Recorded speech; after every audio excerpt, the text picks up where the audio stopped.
Thank you for visiting our channel. Please like, share and subscribe for more exciting food videos.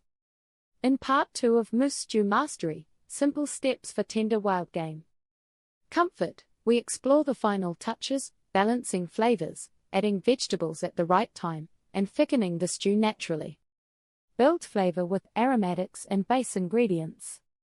Once the meat is seared, the next step is softening the foundational ingredients. These aromatics form the backbone of the stew's flavor. Start by adding your mirepoix, the classic combination of diced onions, carrots, and celery, to the pot. Cook these until they soften and the onions become translucent. Next, add minced garlic and dried herbs like thyme and bay leaves. Then, deglaze the pot. Pour in a splash of red wine or broth and scrape up the brown bits, called fond, stuck to the bottom of the Dutch oven. These sticky bits are pure flavor dissolved back into the liquid. Simmering low and slow, the secret to tender moose. If you cook lean moose meat quickly, the muscle fibers seize up, making the meat tough and rubbery. Tenderizing wild game requires patience and low heat. After adding your broth, cover the pot and bring the stew to a bare simmer. The liquid should barely bubble. This low-temperature bath is essential for slowly breaking down the tough connective tissue into tender gelatin. Moose stew typically requires a long, slow cook time, usually 2.5 to 3 hours. Don't rush this process, the meat is ready when it pulls apart easily with a fork, not just when it changes color. If the meat is still resisting your fork, give it another 30 minutes of low simmering. Pro tips for the perfect stew. Fixing common moose cooking mistakes. While the basic steps work well, specific techniques can elevate your moose stew from good to unforgettable. These adjustments address the unique challenges of cooking wild, lean meat. Using acid to aid tenderness and flavor. Inclusion of a small amount of acid early in the cooking process can significantly improve the tenderness of wild game. Acids help to prematurely break down some of the tougher muscle fibers. We recommend adding one of these ingredients after the meat is seared and before the long simmer. A tablespoon of red wine vinegar. A squirt of tomato paste, which also adds a layer of umami flavor. A dash of Worcestershire sauce. The acidic or tangy flavor will mellow out completely during the long cooking time, leaving behind only the benefits of improved texture and a more complex flavor profile. When to add potatoes and root vegetables.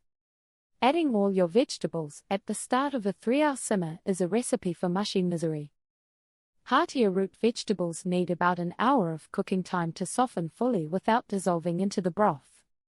Wait until the last 60 to 75 minutes of cooking before adding vegetables like cubed potatoes, parsnips, rutabaga, or chunky carrots.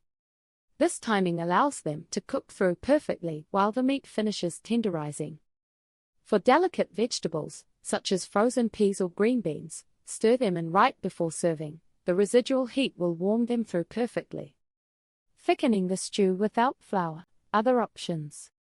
Many traditional stew recipes rely on dusting the meat with flour before searing, but this can sometimes result in a dusty or pasty texture.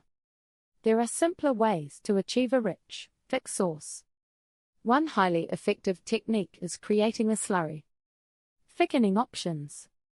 Mix equal parts cornstarch or potato starch with cold water until smooth, then whisk the slurry into the simmering stew during the last 15 minutes of cooking. Alternatively, you could remove a few of the cooked root vegetables, potatoes or carrots, mash them thoroughly, and stir the mash back into the stew.